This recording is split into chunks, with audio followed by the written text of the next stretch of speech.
안녕하세요. 고민 끝에 이렇게 사연을 보내드리게 된 전 40대 애청자 여성입니다. 먼저 부끄러움을 무릅쓰고 애청자 여러분들 앞에 솔직하게 고백하자면 사실 전 절 낳아주신 친정 아버지를 많이 원망하면서 지내왔어요. 친정 어머니께서 일찍이 돌아가시게 된 이유가 바로 아버지 때문이라고 생각했거든요. 어릴 적 저희 친정은 남부럴 것 없이 떵떵거리면서 사는 부잣집이었어요. 친정 아버지께서 큰 사업을 운영하는 사장님이셨던 덕분이었죠. 그 시절은 지금처럼 외제차가 흔치 않던 시절이었지만 당시 저희 집 차고엔 운전기사 아저씨가 운전해 주시는 외제차가 몇 대 있었던 것으로 기억해요. 너무 어렸던 나이였기에 정확히 어떤 외제차였는지는 기억나지 않지만요. 또한 전 저택의 가정교육 선생님으로부터 영어 과외와 바이올린 교습을 받기도 했었죠. 그때가 80년대 무렵이었으니 이쯤 설명드리면 저희 친정이 얼마나 부자였는지 여러분들께서도 충분히 짐작하실 수 있을 거예요. 하지만 그런 행복은 오래지 않아 산산조각으로 깨져버리고야 말았습니다. 문제는 늘 자유롭고 가정적인 분이라고만 바라보았던 제 친정아버지 때문이었습니다. 어느 날부터인가 아버지께서 집에 들어오질 않으시더니 결국 친정어머니께서 어린 저와 동생들을 불러다 앉혀놓고 이런 말씀을 하시더라고요. 너희들 지금부터 엄마가 하는 말 잘 들으렴. 우린 이제 더 이상 아버지와 함께 살 수 없어. 아버지는 앞으로 이 집에 돌아오지 않으실 거란다. 그게 무슨 소리예요, 엄마? 여기가 아빠 집인데 아빠가 왜 집에 돌아오지 않아요? 그게 있잖니. 너희 아버지한테 다른 아줌마가 생겼어. 그래서 아버진 그 아줌마랑 행복하게 살고 싶어서 너희와 엄마의 곁을 떠난 거란다. 지금은 너희가 어려서 이해하기 어려울 테지만 조금만 자라면 자연스럽게 다 이해하게 될 테니까 일단은 그렇게만 알아두려무나. 갑자기 아버지와 함께 살 수 없단 말을 들어버린 저와 동생들은 며칠을 펑펑 울며 저희 집은 울음바다가 되었어요. 당시 어렸던 전 그때 어머님께서 하셨던 말씀을 정확하게 이해할 수 없었지만 조금 자라게 되면서 자연스럽게 이해가 되더라고요. 친정 아버지께서는 바람이 나버린 탓에 상간녀와 불륜의 도피를 감행하셨고 그렇게 저희 식구들과의 가족이 연이 끊어져 버린 것이었습니다. 또한 바람난 아버지로 인한 상처는 단순히 집안의 가장의 자리가 텅 비어버렸다는 것에 그치지 않았습니다. 친정 아버지께서 상간녀와 함께 집을 떠난 지 얼마 지나지 않아서부터 어린 저와 동생들 눈에 보기에도 부잣집이었던 가세가 눈에 띄게 기울기 시작했어요. 그러더니 급기야는 온 집안에 빨간 차압딱지가 나붙는 지경까지 이르렀고 저희 식구들은 고래등 같은 대저택에서 하루아침 반지하 단칸방 살이 신세가 되어버리고야 말았죠. 그렇게 된 이유는 친정아버지라는 사람이 집안의 전 재산을 전부 상간녀에게 가져다 바쳤기 때문이라고 어머니는 말씀하셨어요. 그리고 친정어머니께서는 화병을 앓다가 그만 오래지 않아 세상을 떠나게 되고야 마셨습니다. 이런 모든 불행이 모두 친정아버지의 외도로 시작된 것이었으니 저와 제 동생들 입장에선 친정아버지를 원망하면서 살 수밖에 없는 노릇이었어요. 문제는 그 와중에도 전 첫째 자식이라는 것이었습니다. 어린 나이에 아버지가 도망치고 어머니까지 화병으로 잃어버린 동생들은 먹이를 구해오는 어미새를 바라보는 아기 새들과도 같은 눈빛으로 오직 저만을 바라보았어요. 동생들이 의지할 사람이라곤 저밖에 없었으니까요.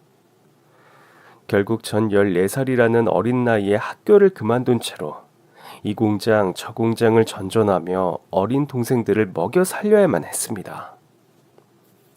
하루아침에 풍비박산난 몰락한 가정에서 어린 가장으로 살아가는 삶이란 참으로 고된 것이었습니다. 세상 풍파로 인해 가슴 아프고 힘든 일들이 너무나도 많았던 나머지 전 온 밤을 눈물로 지새우다가 새벽이 되면 퉁퉁 부은 눈과 제대로 잠들지 못해 고단한 몸을 이끌고 공장으로 꾸역꾸역 일을 나가야만 했어요.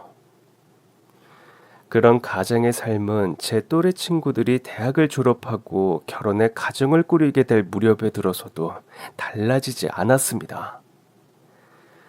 동생들을 겨우겨우 고등학교까지는 졸업시켰지만 차마 대학을 보낼 수 있는 형편이 못 되었고 그런 상황에서 결혼이란 언감생심, 저와는 다른 세상의 이야기처럼 느껴졌죠.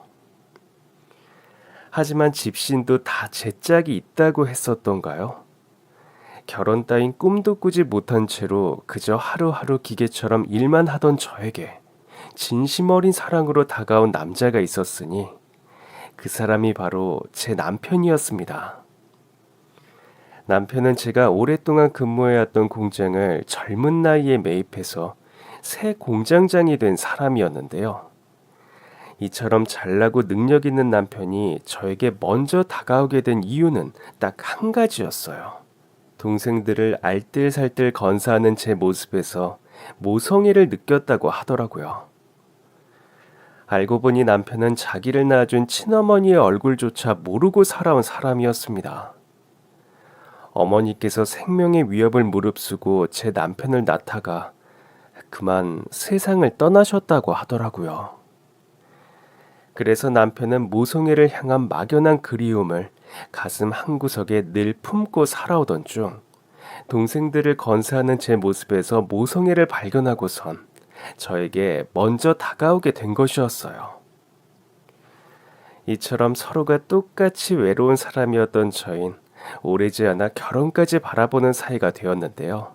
막상 결혼 준비를 시작하게 되고 보니까 남편은 가난한 저와는 다르게 경제적으로 참 유복한 집안에서 자란 사람이더라고요. 물론 한창 떵떵거리면서 살았던 어린 시절의 제 친정에 비할 정도는 아니었지만 결혼을 준비하던 당시 양가의 경제적 격차는 누가 봐도 확연했습니다. 시아버님께선 종합병원 원장님, 시동생은 아버님의 종합병원에 근무하는 의사, 시모와 손 아래 동서는 둘 다 잘 나가는 약국의 약사였거든요.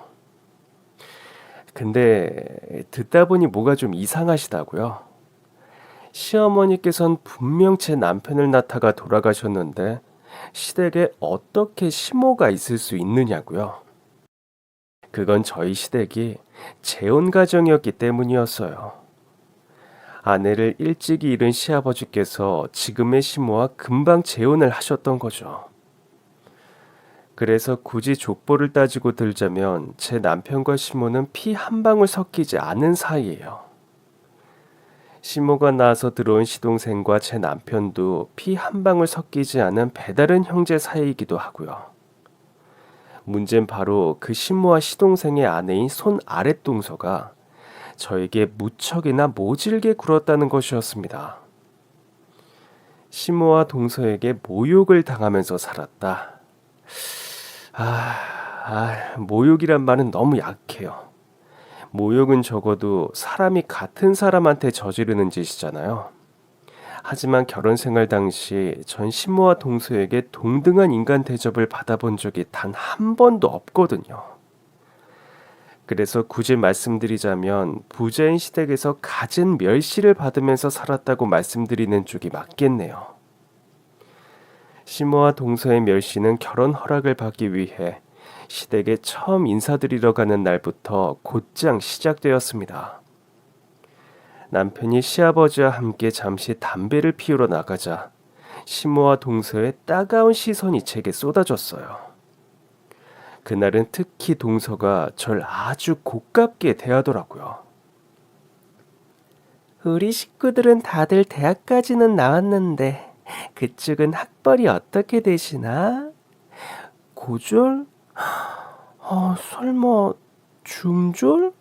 아이, 초졸은 아니죠. 요즘 시대에 하다못해 고등학교도 못 나왔으면 그거 사람 아니잖아. 지나가는 동네 개만도 못한 존재지. 그쵸? 그 말은 누가 들어도 절 업신여기자는 소리였기에 전 결혼 허락을 받기 위해 찾은 자리였음에도 불구하고 고개를 숙이지 않았습니다. 어디 가서 그런 대접 받으라고 친정 부모님께서 절 낳아주신 것이 아니잖아요. 제 성장 배경은 남편이 이미 다 설명했다고 들었는데요. 그런데도 사람 앞에 안 쳐다놓고 굳이 물어보는 이유가 뭔가요? 혹시 절 망신 주기 위해서라면 장차 제가 손윗사람 될 사람이니 기본적인 예의는 갖추어 주었으면 좋겠어요. 손윗사람이 되고 아니군 결혼 허락 받은 다음에나 떠드시고요. 아주버님도 안 계신 김에 솔직히 하나만 물어볼게요. 대체 얼마를 뜯어먹으려고 아주버님한테 접근한 건가요? 학벌도 구려 집안도 상그자. 딱 보니까 얼굴이랑 몸뚱아리밖에 내세울 것 없는 것 같아 보이는데 아주버님한테 몸으로 들이대서 꼬신 거 맞죠? 자고로 말이란 그 사람의 내면을 보여주는 창문이라고 했어요. 저한테 이런 식으로 대해봤자 동서 스스로의 체면만 깎아먹는 일이라는 건 알고 있죠? 어머, 방금 그 말은 혹시 지금 나 가르치려고 한 말인가? 동네 개만도 못한 초졸 주제에 누가 누굴 가르친다고? 그렇죠, 어머님. 그러자 줄곧 지켜만 보고 있던 시모가 한마디 거들었습니다. 너무 그러지 말고 귀엽게 봐주려무나. 애가 꾸질꾸질하고 불쌍하지 않니? 그렇다고 인간 같지도 않은 여자를 식구로 들일 순 없잖아요. 밖에서 보는 저희 집안 체면이 있죠. 까딱하면 전혀 손아래 사람 될지도 모르게 생긴 제 입장도 생각해 주셔야죠, 어머님. 밖에서 보는 시선이야 집 밖에 데리고 다니지 않으면 그만일 테고 정모하면 아주 결혼식도 안 치러주면 그만일 테고 더욱이 첫째는 내 배 앞에서 낳은 아들도 아니잖니. 첫째가 어디 쓰레기통에 어떤 여자를 주워가다 결혼을 하든 말든 우리가 무슨 상관이라고. 아니다. 생각해보니까 상관이 있겠구나. 첫째가 자기 신세에 자기가 망치는 꼬라지 구경하는 재미가 아주 쏠쏠하겠어. 어머, 그거 정말 재밌겠네요. 좋은 구경거리가 되겠어요. 그렇지?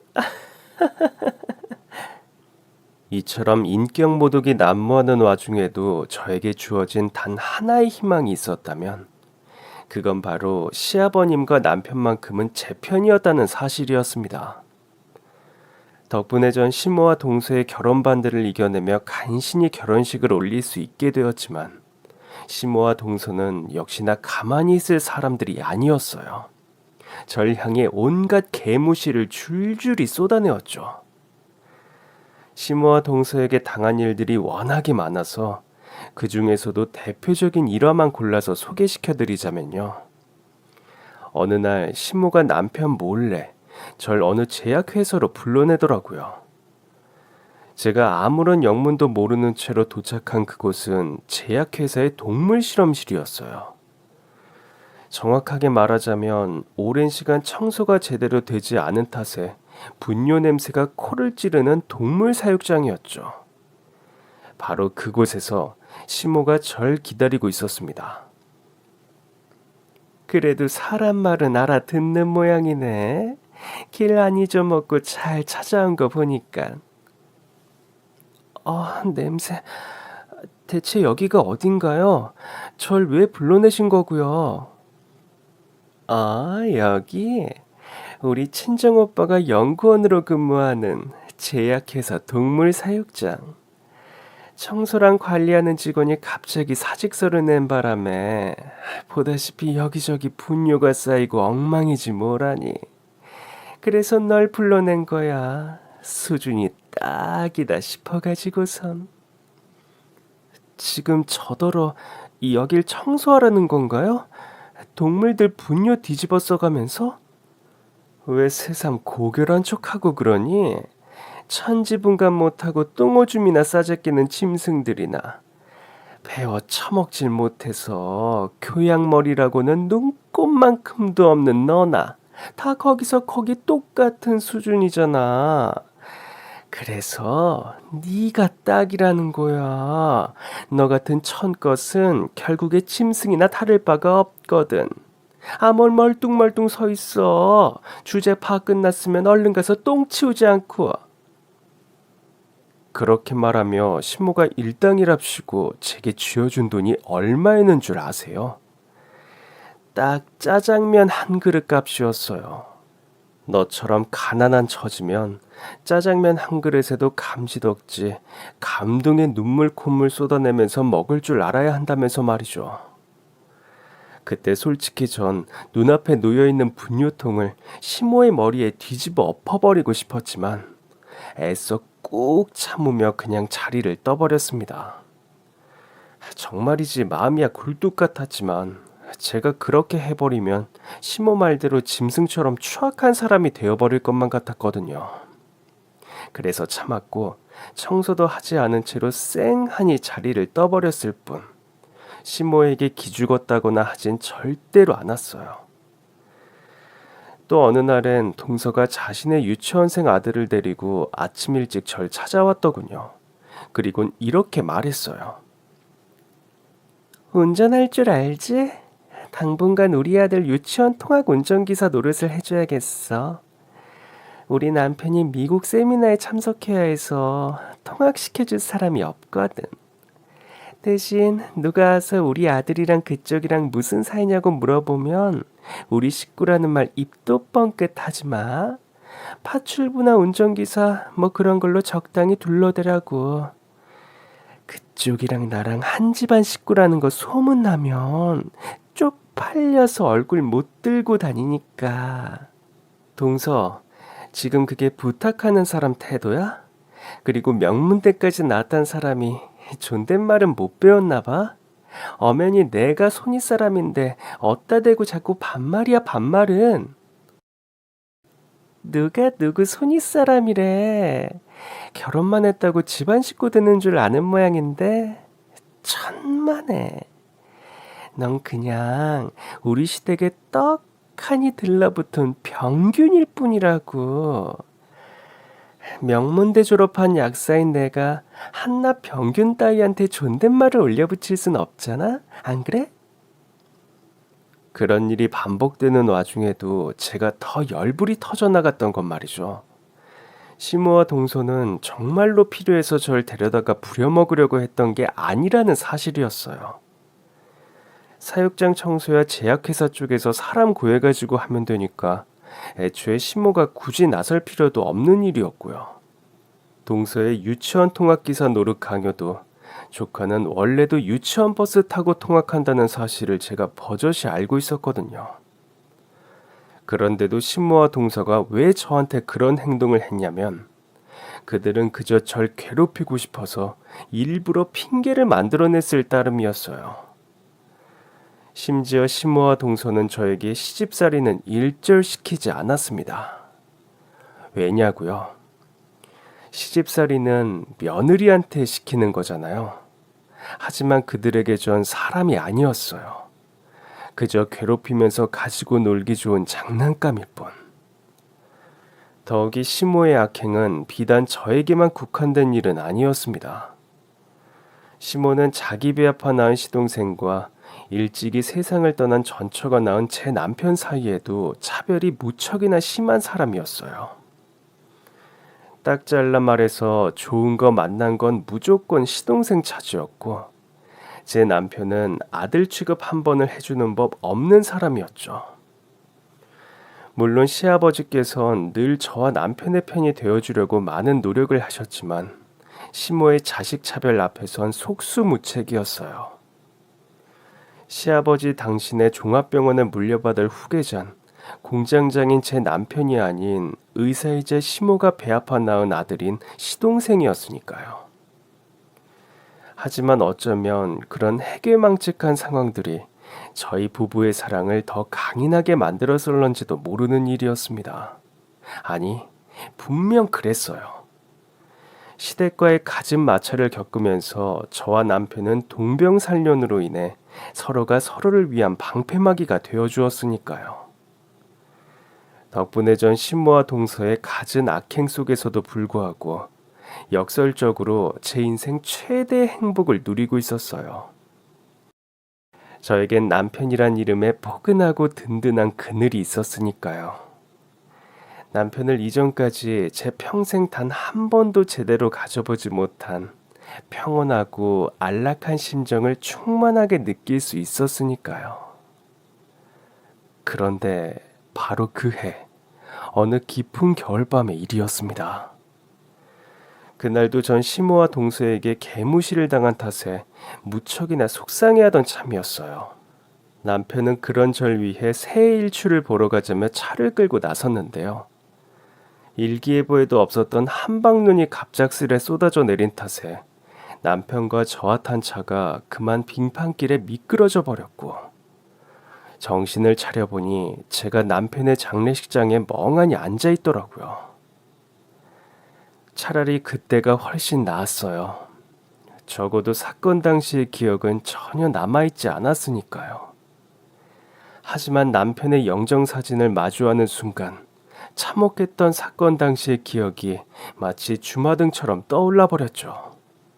남편이 운전하던 차가 갑작스런 한방눈 빙판길에 크게 미끄러졌습니다. 이로 인해 대형 연쇄추돌 사고가 발생했고 남편은 현장에서 세상을 떠나고야 말았어요. 남편이 어떻게든 절 살리기 위해서 충돌 직전에 운전대를 자신 쪽으로 확 꺾어버렸거든요. 덕분에 전 갈비뼈가 몇 대 부러지긴 했지만 다행히도 목숨만큼은 부지할 수 있었죠. 아니, 솔직히 말하자면 사고 이후에 전 그저 숨만 붙어 있었을 뿐 사는 게 아닐 지경이었어요. 살아 숨쉬는 모든 순간이 마치 지옥의 불구덩이 한가운데에 던져진 것만 같았죠. 그 지옥의 시작은 역시나 남편의 장례식장이었습니다. 끔찍한 사고로부터 혼자 목숨을 부지한 것만으로도 죄스러운 저에게 시모가 들이닥쳤어요. 내 아들 잡아먹은 년, 니년이 어떻게 감히 상복을 입고 이 자리에 있을 수가 있어? 그렇게 외친 시모는 절 마구 두들겨 패기 시작했습니다. 가뜩이나 갈비뼈가 부러져 거동조차 힘들었던 데다가 넋마저 반쯤 나가있던 전 그야말로 속수무책으로 얻어맞을 수밖에 없었어요. 그런 저의 귀로 시모가 내지르는 악다구니가 쿡쿡 꽂혔습니다. 너 때문이야. 다 너 때문에 우리 첫째가 그렇게 된 거야. 니년이 일출 보러 가자고 꼬드기지만 않았어도 첫째가 체명에 못 살고 세상 떠나게 될 일은 추호도 없었을 거란 말이다 이거사. 보다 못한 조문객들이 급히 달려와 신모를 말렸지만 신모의 구타와 악다구니는 멈출 기미를 보이지 않았어요. 첫째가 나한테 어떤 아들인데 내 배 아파서 낳진 않았고 피는 한 방울도 섞이진 않았지만 내 가슴으로 낳고 품은 귀한 첫째 아들이야.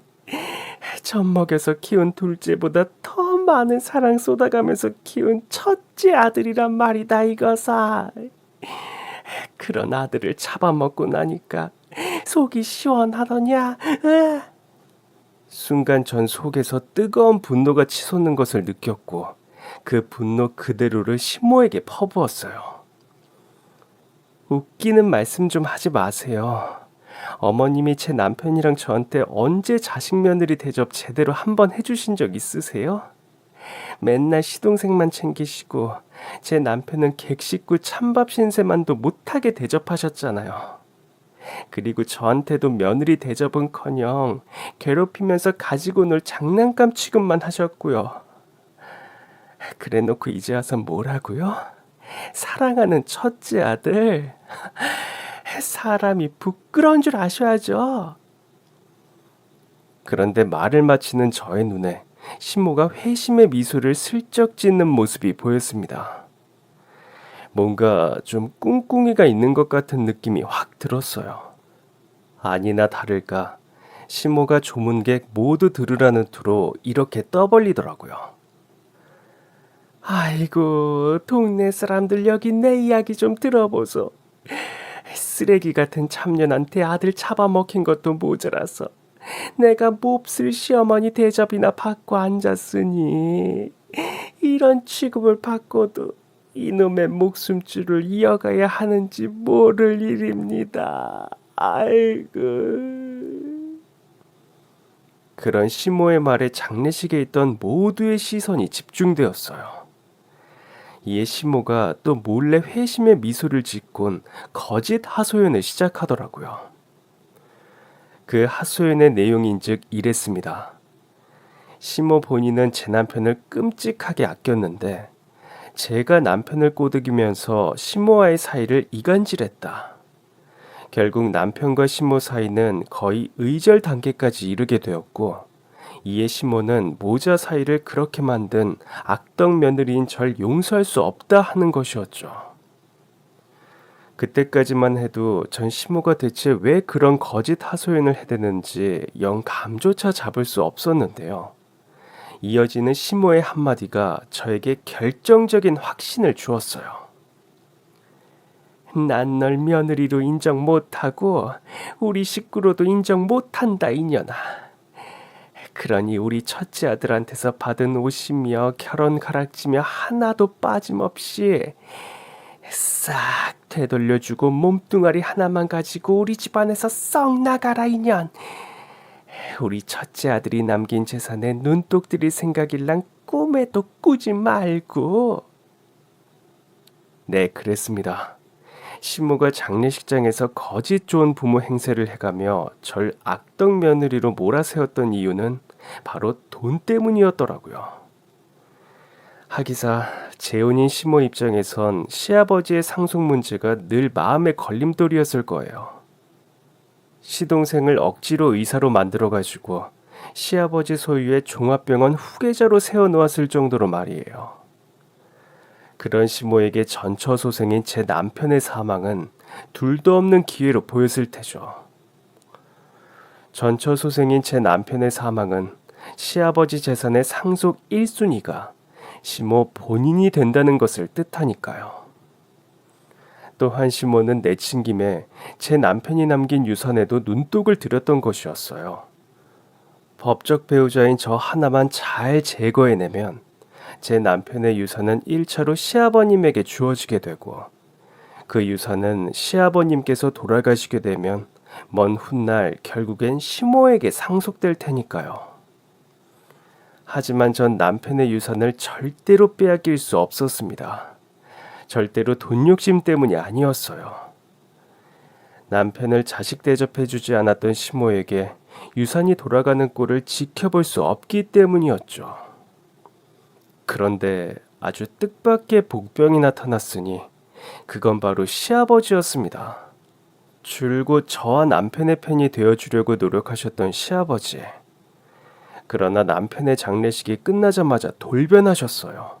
변호사를 대동해서 절 찾아오셨거든요. 두말할 것 없다. 첫째가 너에게 남긴 재산 대부분이 공장 지분이지. 헌데 그 공장 지분에 투자금을 내어준 사람이 바로 나다. 그러니 첫째가 남긴 재산에서 내 투자금을 먼저 회수해야겠다. 왜 갑자기 이렇게까지 하시는 거세요? 아버님 이런 분 아니셨잖아요. 우리 아들이 살아있었다면 몰라도 세상을 떠나버린 마당에 너한테 그 많은 재산을 공짜로 넘겨줄 수는 없는 일이잖니. 결국 아버님께서도 사람보다 돈이 먼저인 분이셨던 거네요. 그 돈노름 때문에 아드님이 사랑했던 여자인 절 버리시겠단 거네요? 굳이 부정하진 않으마. 하지만 세상이 원래 그런 법이야. 너무 매정하게 생각하지 말거라. 그 말을 끝으로 시아버진 자리를 드셨고, 이후론 여러분께서 상상하고 계신 상황과 똑같은 일이 실제로 벌어지고야 말았어요. 시아버지께서 선임한 변호사의 손에 의해 남편이 남긴 유산이 거의 탈탈 털리다시피 시댁의 소나기로 넘어가 버렸고, 그나마 제게 남겨진 유산 몇 푼도 교통사고로 인한 병원비를 내고 나니까 딱 5만 원 남더라고요. 너무나도 통탄스러웠습니다. 내가 전생에 무슨 죄를 지었다고 이렇게까지 가혹하게 구는 건지 그저 천지신명이 원망스러울 따름이었어요. 하늘 아래 마음 기댈 곳 하나 없던 전 친정 동생들한테조차 제 쓰라린 속내를 털어놓을 수가 없었어요. 고등학교까지 못 가르친 탓에 다들 하루 벌어 하루 먹고 살기 급급한 처지였거든요. 그래서 도저히 속내를 털어놓고 위로받을 엄두조차 나질 않았어요. 그런데 있잖아요, 여러분. 그 와중에 제일 더럽고 치사했던 일은 말이죠. 배가 고프더라고요. 당장이라도 무지개 다리를 건너서 남편이 있는 하늘나라로 떠나고 싶은 생각이 굴뚝 같은데 그 와중에도 배가 고프더라고요. 스스로 더럽고 치사한 생각이라는 걸 뼈저리게 알면서도 목구멍이 포도청이더라고요. 이 세상에 남겨져 있는 한은 어떻게든 먹고 살아야만 했어요. 하지만 집도 절도 아무것도 남아있지 않는 저에겐 먹고 살 길은 그저 막막할 뿐이었죠. 그래서 전 그저 어떻게든 먹고 살기 위해서 제가 일할 수 있는 곳이라면 가리지 않고 찾아다녔어요. 그러다 보니 정착한 일이 백화점 주차요원이었죠. 백화점 주차요원이 다른 일보다 급여를 더 많이 쳐주었거든요. 그 돈이면 삼시세끼를 해결하고도 작은 적금을 넣을 정도는 되었어요. 끝이 없을 것 같은 절망 속에서 발견한 마지막 희망이었죠. 작은 적금을 부어서 다시 일어나 보이겠단 신락 같은 희망 말이에요.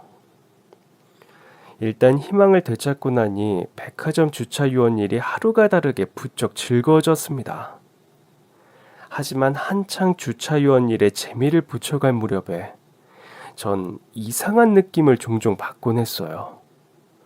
마치 누군가가 절 지켜보고 있는 것 같단 기분이었죠. 그건 그냥 단순한 느낌은 절대 아니었어요. 썬팅이 짙게 든 외제차 벤츠 한 대가 제 주변을 자꾸만 맴돌았거든요. 또한 그 벤츠는 종종 멀리 주차를 해놓은 채로 절 지켜보고 있기도 했어요. 마치 누군가에게 감시당하는 기분이었죠. 그러던 어느 날 줄곧 절 감시해왔던 벤츠가 주차 정리를 하고 있는 절 향해 서서히 다가오는 것이 아니겠어요? 순간 겁을 집어먹은 제가 뒤돌아서 도망을 치려는 순간 벤츠 뒷좌석에서 내린 누군가가 아주 익숙한 목소리로 절 불렀습니다. 너 혹시 지수니? 평창동 살던 지수 맞지? 요 며칠 계속 맴돌면서 확인하고 또 확인했단다. 우리 지수 맞는 거지? 그치? 전 그 목소리의 정체를 단번에 알아들었어요. 그 남자의 목소리는 분명 제 친정 아버지였거든요. 제가 평생을 원망하며 살아왔던 바로 그 친정 아버지 말이에요. 그래서 전 일부러 아버지의 목소리를 못 들은 척 도망을 쳐버렸습니다. 당시엔 정말로 아버지를 만날 자신이 없었어요. 아버진 상간녀에게 빠져 아내와 자식을 모두 내던져버린 탓에 부잣집 딸내미였던 제 삶을 하루아침에 나락으로 떨어뜨려버린 모든 사건의 원흉이었으니까요. 하지만 아버지를 향한 외면은 제 뜻대로 되지만은 않았죠. 정해진 시간에 정해진 백화점 주차장에서 주차 안내를 하는 일이 제 직업이었으니까요. 이에 아버지는 제 근무 시간을 노려가며 매일같이 제 앞에 나타났고, 그런 아버지를 더는 외면할 수 없던 전 결국 버럭 화를 내버렸어요. 제발 그만 좀 하세요. 나한텐 아버지 뭐 그런 사람 없다고 얘기했잖아요. 나랑 엄마랑 우리 동생들이랑 다 내팽개치고 상간녀한테 달려가던 바로 그날부로 아버진 내 마음속에서 이미 죽은 사람이라고요. 그러니까 제발 그만 좀 괴롭히세요. 엄마가 그러든 내가 상간녀랑 바람이 나서 널 버려둔 채로 도망을 쳤다고? 왜요? 이제 와서 잘못했다고 사과라도 하시게요? 아니면 무슨 변명이라도 하시게요? 그딴 거 필요 없으니까 다신 제 앞에 나타나지 마세요. 오해라니까. 너희 엄마가 전부 다 거짓말을 치고 날 나쁜 사람으로 매도한 거야. 잠시만 아빠 얘기를 들어주렴. 그럼 아빠가 모든 오해를 다 풀어줄 수 있어. 그냥 돌아가 주시겠어요? 아니면 경찰을 부를까요? 꼭, 꼭 이런 식으로 날 매정하게 내쳐야겠니? 한 번만 내 이야기를 들어봐 줄 생각은 없는 거야? 우릴 매정하게 버린 사람은 아빠였어요. 그런 아빠랑 더 나눌 대화 없고요. 경찰 불렀으니까 잡혀가기 싫으면 얼른 도망치세요. 그게 내가 아빠한테 해줄 수 있는 마지막 자식 노릇이니까. 아, 그래. 일단은 물러나도록 하마. 이렇게 우연이라도 널 다시 만날 수 있어서 잠깐이나마 너무 행복했단다. 그리고 이거 하나는 꼭 알아두렴. 너희 엄만 좋은 사람이 절대로 아니었어. 넌 엄마라는 사람한테 속은 채로 평생을 살아왔던 거란다. 그날 아버지를 용서할 생각이 추호도 없었던 전 아버지의 마지막 말마저 귓등으로 흘려버린 채로 아무런 대꾸 없이 자리를 떠버렸어요. 아버진 멀어지는 제 뒷모습을 하염없이 바라만 보다가 되돌아가셨죠. 이후로 한 며칠 잠잠한 날들을 보냈습니다. 그런데 참 이상하죠. 그토록 미워했던 아버지인데 막상 눈에 보이질 않으니까 괜히 신경이 쓰이더라고요. 다만 그때 전 아버지를 향해 신경이 쓰이는 것이 아버지의 귀환이 너무 싫어서 신경에 거슬리는 것인지, 아니면 아버지와의 재회를 저도 모르는 사이에 기뻐하고 있었던 것인지 무엇 하나 확신할 순 없었는데요.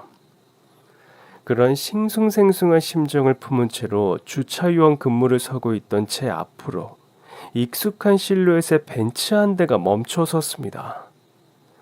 슬쩍 보니 아버지의 벤츠와 같은 차종이더라고요. 그래서 순간 아버지인가 싶었던 전 반가운 마음에 저도 모르는 사이에 환한 미소를 지었어요. 아무래도 자식으로서 아버지를 완전히 원망할 수는 없었던 모양이었죠. 그런데 벤츠의 차창이 찍 내려가면서 모습을 드러낸 사람은 뜻밖에도 시무와 동서였어요. 두 사람은 저와 눈이 마주치기가 무섭게 깔깔깔거리며 졸음과 비아냥이 가득 섞인 웃음을 터뜨리더라고요. 아유, 야 이년아, 너 이 짓거리 하면서 먹고 사니? 그래도 꼴에 부잣집에 시집와서 살던 사람이랍시고 허파에 바람이 들어쳤나 봐요. 어머님, 하고 많은 허드렛 일들 중에 굳이 백화점을 골라서 일하고 있는 걸 보면요. 암튼간에 이렇게라도 만나게 되어서 참 다행이구나. 예, 안 그래도 한 번은 너한테 꼭 고맙다는 인사를 하고 싶었거든. 네 덕분에 첫째가 비명 행사해버린 덕분에 내 폐아파 낳은 둘째가 우리 남편 종합병원 후계자로 정식으로 임명도 됐고, 그 영감 저승가면 집안 유산은 전부 다 내 차지가 되게 생겼거든. 나도 고마워. 남편이 후계자가 되고 시어머님이 상속받게 되면 나한테도 좋은 일이니까.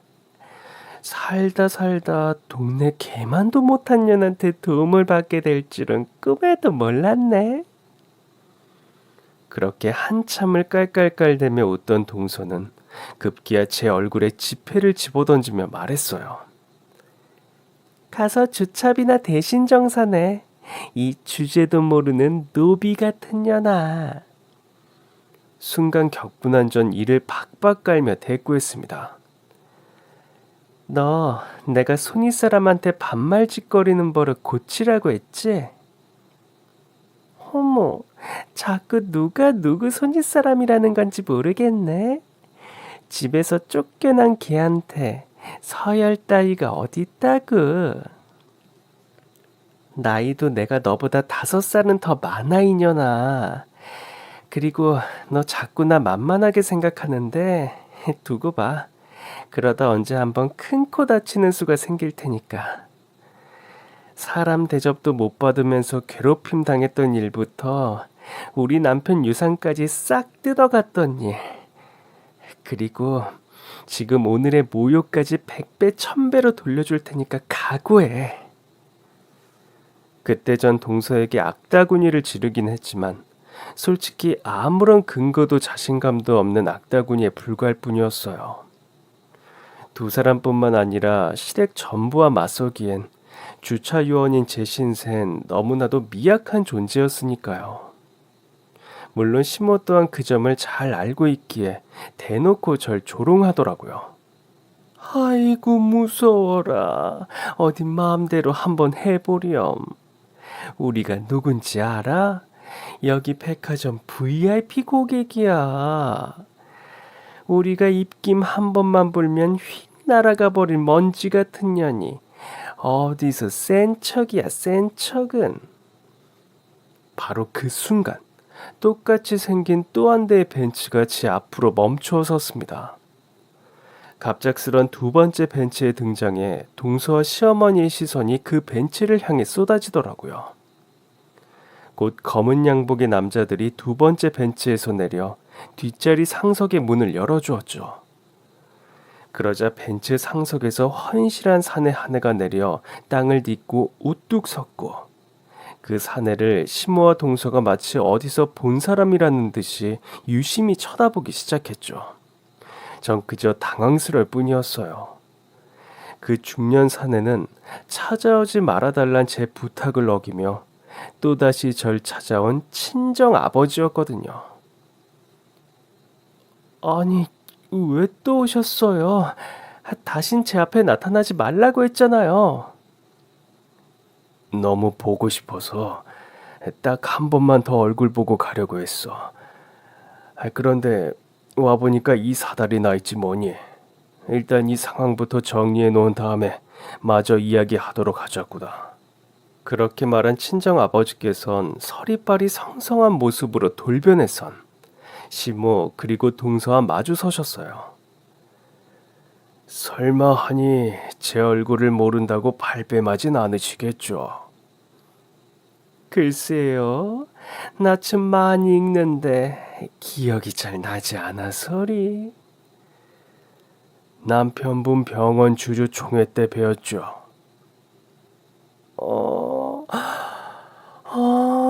우리 병원 대주주님이셨구나. 아이고, 이렇게 병원 밖에서 뵈니 참 반갑네요. 그런데 천연이랑은 대체 무슨 사이실까요? 저 천한 것이 귀한 대주주님을 아주 막대하던데요. 부녀지간입니다. 저 아이가 제 친딸이에요. 하는 순간 기겁한 시모와 동선, 저와 친정아버지 얼굴을 번갈아 보았어요.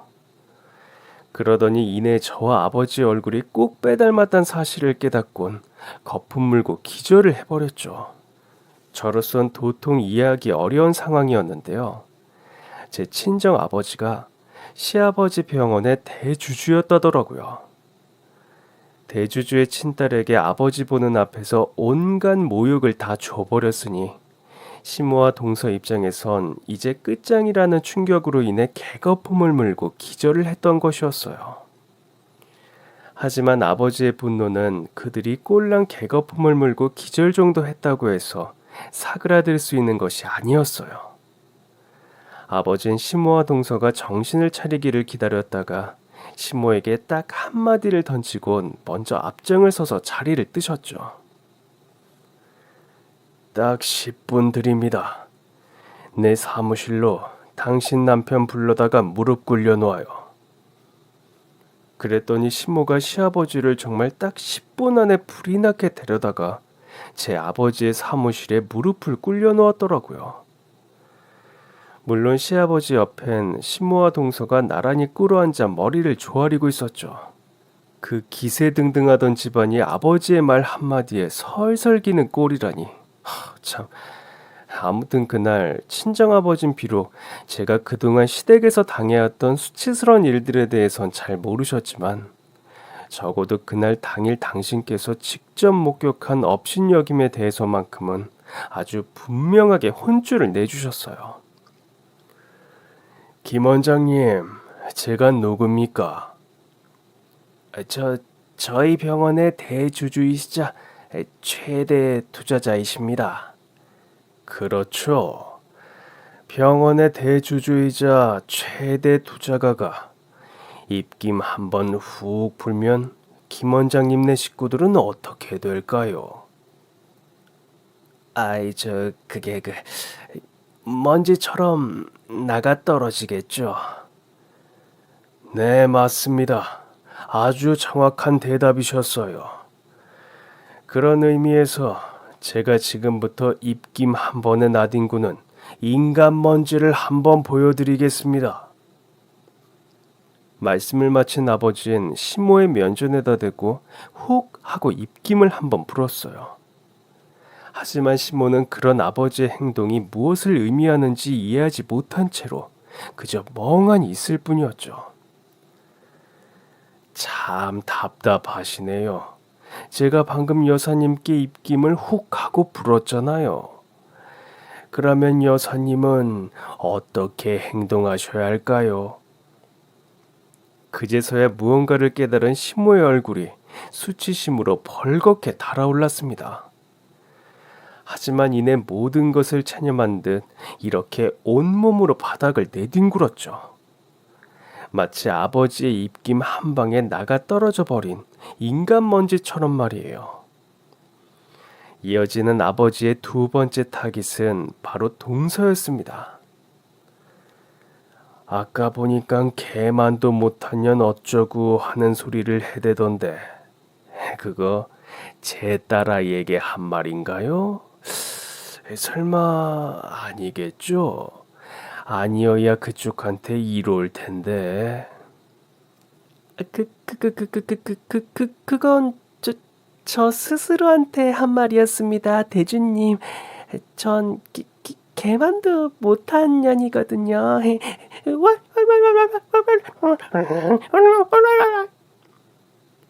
궁지에 몰린 동서가 궁여지책으로 스스로를 개만도 못하다 칭하며 개처럼 울부짖는 모습을 지켜보며 전 실소를 지었어요. 이제 제 아버지의 분노가 향할 사람은 딱 한 사람, 시아버지밖에 남지 않았죠. 백화점 주차장에서 있었던 얘기를 듣자 하니 그쪽 집안에서 제 딸아이에게 남편의 유선을 갈취해 갔다고 하던데요. 이거 정말인가요? 죄송합니다. 당장 따님께 돌려드리겠습니다. 당연히 그러셔야 할 겁니다. 김 원장님네 병원 경영권을 확 빼앗아다가 제 딸아이한테 넘겨주는 걸 보고 싶지 않다면 말이죠. 갈취해간 유산 돌려드리는데 딱 5분 들이죠. 은행이 꽤 멀어서 죽어라 달리셔야 할 겁니다. 그런 제 아버지의 말이 끝나기가 무섭게 시아버지가 은행을 향해 필사적으로 달려나가셨어요. 마치 인간먼지처럼 바닥을 나뒹굴고 있던 신모와 개처럼 짖고 있던 동서도 눈치껏 시아버지를 쫓아서 달려나갔죠. 물론 저에게 악독하게 굴었던 시댁 인간들이 당한 참교육은 더할 나위 없는 통쾌함이었습니다. 하지만 저에겐 그 참교육을 행한 사람이 친정아버지란 사실이 마음에 걸렸어요. 그때까지만 해도 전 친정아버지를 용서할 생각이 없었기 때문이었죠. 하지만 알아, 이해한다. 수십 년간 쌓인 오해가 얼굴 몇 번 마주 본다고 해서 어떻게 한꺼번에 풀어지겠니? 하지만 아빠에겐 사랑하는 우리 지수에게 꼭 전하고 싶은 진실이 하나 있어. 그 진실 이야기를 들려주고 싶어서 오늘 백화점을 다시 찾아갔었던 거란다. 말씀하세요. 도움받은 것도 있고 하니 일단 들어는 드릴게요. 우리 집안을 망하게 만든 사람은 아버지가 아니라 엄마였어. 그렇게 아버지께선 과거 저희 집안이 풍비박산이 나버렸던 일에 대한 숨겨진 진실을 저에게 모두 고백했습니다. 결론부터 말씀드리자면 정작 바람이 나서 집안을 말아먹은 사람은 제 친어머니라는 사람이었더라고요. 내막은 이랬습니다. 저 어릴 적 친정 어머니에겐 오랜 기간 미래를 나누어온 젊은 상간남이 있었다고 해요. 친정 어머니의 미래 행각은 날이 갈수록 과감해졌고, 그러다 결국 제 할머니에게 불륜 사실을 들켜버리고야 말았죠. 격분한 할머니는 내 아들과 당장 갈라서라며 제 친정 어머니와 몸싸움을 벌이게 되었는데요. 그 몸싸움 실랑이 과정에서 제 어머니가 할머니를 밀쳐낸다는 것이 그만 할머니를 계단으로 밀어 현장에서 임종을 맞이하게 만들어 버리셨다고 해요. 제 친정 어머니가 자신의 시어머니를 삼도천 건너 보낸 것이었죠. 하필이면 그 장면을 제 아버지께서 목격하셨어요. 아버진 사랑하는 아내를 감옥에 보낼 수 없었던 나머지 할머니가 혼자 계단에 미끄러져 돌아가신 것으로 사건을 처리해버렸어요. 그러나 이후 아버지에겐 감당할 수 없는 죄책감이 쏟아져 내렸다고 합니다. 자신을 배반하고 불륜을 저지른 아내, 심지어 노모를 숨지게 만든 죄인인 아내에게 죗값을 치르지도 못한 채로 방패막이가 되어준 꼴이었으니까요. 그런 후에는 제 아버지가 산사로 들어가게 만들었습니다. 속세의 모든 업보를 아버지 스스로 짊어진 채로 참의 길을 걷기 위해 머리를 깎고 스님이 되어 출가를 하셨던 거죠. 문제는 어머니의 불륜 행각은 아버지를 스님으로 만들고 나서도 끝나지 않았다는 것이었어요. 어머니는 상간남에게 그야말로 온 정신이 모두 팔려버린 나머지 제 아버지께서 스님이 되시면서 남기고 떠난 집안의 전 재산을 상간남에게 가져다 바쳤죠. 그 과정에서 제 어머니는 불륜과 욕정에 눈이 먼 사람이 아니라면 도저히 할 수 없는 선택을 하셨어요. 당시 어머니와 상간남은 제 아버지 명의로 되어 있는 재산을 빼돌리기 위해 가짜 차용증을 작성했습니다. 상간남이 제 어머니에게 허위 차용증을 작성하기 시켰어요. 물론 진짜로 돈을 빌리지 않는 일종의 유령 차용증인 셈이었죠. 그 허위 차용증으로 인해 제 어머니에게 생긴 채무는 친정의 재산이 상간남에게 고스란히 흘러들어가는 데 결정적인 역할을 하게 되었습니다. 어머니는 빌리지도 않는 빚을 갚는 척 제 친정의 재산을 상간남에게 가져다 바쳤고, 또 상간남은 빌려주지도 않은 돈을 받아내는 척 제 친정의 재산을 홀라당 빼돌렸으니까요. 그 바람에 제 친정은 거지꼴이 되었지만 친정어머니는 오래지 않아 상간남에게 버림받고야 말았다고 합니다. 애초에 상간남은 돈을 갈취할 목적 아래 일부러 제 어머니에게 접근한 것이었거든요. 상간남이 모든 재산을 홀라당 들고 야반도주를 해버리자 어머니는 화병으로 시름시름 앓다가 그만 세상을 떠나게 된 것이었죠. 저에게 지독한 가난을 물려놓은 채로 어린 동생들의 가장 노릇까지 떠넘겨 놓고선 말이에요. 그게 바로 우리 집안이 파산한 이유와 네 어머니가 화병으로 돌아가셨던 진짜 이유야. 바람을 피워서 우리 집안을 말아먹은 원흉은 내가 아니라 네 어머니였던 거란다. 제가 그 말을 쉽게 믿을 것 같으세요?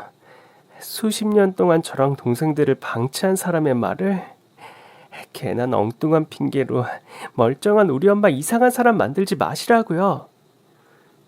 엉뚱한 핑계가 아니라 전부 사실이야. 네 어머니는 그저 자기의 잘못을 자식들한테 숨기고 싶은 마음에 다 내 잘못으로 떠넘겨 버렸을 뿐이었어.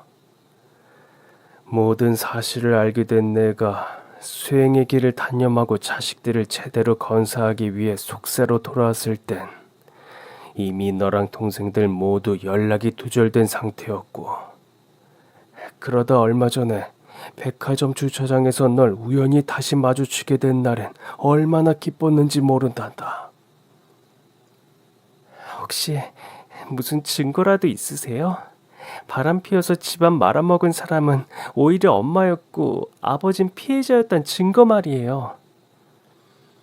이에 친정아버지는 웬 빛바랜 서류들을 저에게 보여주셨습니다.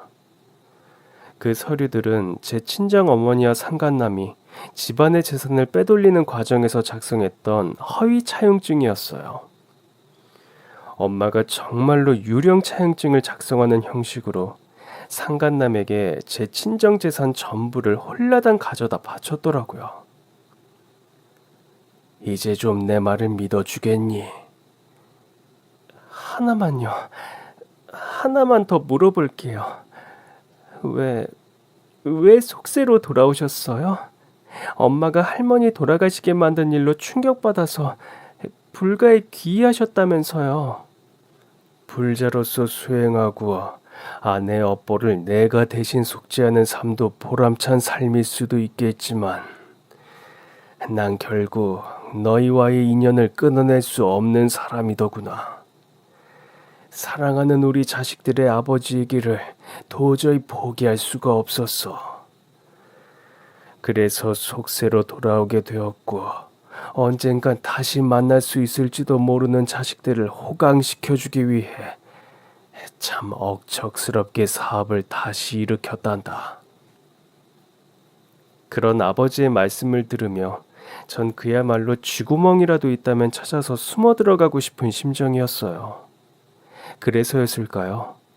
아버지를 용서하겠단 말이 입 밖으로 도무지 나오지를 않더라고요. 아버지를 원망하며 살아온 지난 세월들이 너무나도 죄송하고 면목이 없어서요. 아니, 사실은 아버지의 잘못이 아니었으니 애초에 용서를 해드리고 말고 할 일도 없는 상황이었죠. 그날 아버지께서는 아마 그런 제 심정까지 모두를 훤히 꿰뚫으셨던 모양이에요. 절 꼭 끌어안고선 괜찮다, 이제 다 괜찮아라고 말씀하시며 뜨거운 눈물을 쏟아내셨거든요. 아버지에게 꼭 끌어안겨 위로를 받는 저도 감동의 눈물을 쏟아냈고요. 저희 부녀가 수십 년간의 오해를 마침내 극복해내는 순간이었는데요. 한편 저와 아버지의 화해를 몰래 훔쳐보며 사지를 달달 떠는 사람들이 있었습니다. 누구겠어요? 인간 쓰레기 시대 것들이죠. 그들은 지금 어떻게 되었느냐고요? 먼저 시아버지는 저에게서 갈취해갔던 남편의 유산 전액을 고스란히 토해냈어요. 그것도 모자라서 매일 아침 안달복달하며 저에게 안부 인사를 올리죠. 간밤에 잠을 잘 잤는지, 제 아버지가 혹시 심기불편한 일은 있지 않으셨는지, 그런 거 묻는 안부 인사 말이에요. 제 친정 아버지가 마음만 먹었다 하면 시아버지의 병원 경영자 자리에 절 앉혀놓을 수도 있는 상황이었기에 시아버지로선 그야말로 전전긍긍하며 매사에 제 눈치를 살피는 수밖에 없는 상황이죠. 시모와 동서는 반쯤 폐인이 된 채로 집 밖에도 잘 나오지도 않아요. 저 보는 앞에서 인간먼지처럼 바닥을 뒹굴고 개처럼 지저댔던 일이 오죽 충격이었던지, 과거엔 나름 잘나가는 약사들이었던 사람들이 지금은 정신과 약을 타먹는 중증 환자 처지가 되어버렸죠. 반면에 저와 형제들은 친정아버지의 든든하고 포근한 그늘 아래에 머물며 아주 잘 지내고 있어요. 또 얼마 전엔 아버지께서 제 명의로 으리으리한 저택 한 채를 계약해 주셨어요. 저희 식구 모두가 함께 모여 살 대저택이죠. 전 그 저택에서 친정아버지를 잘 모시면서 동생들과도 유애를 쌓으며 앞으로 남은 인생 행복하게 살 예정이랍니다. 그럼 제 사연은 여기까지입니다. 지금까지 제 긴 사연 들어주셔서 정말 감사합니다. 오늘도 행복한 하루 되세요.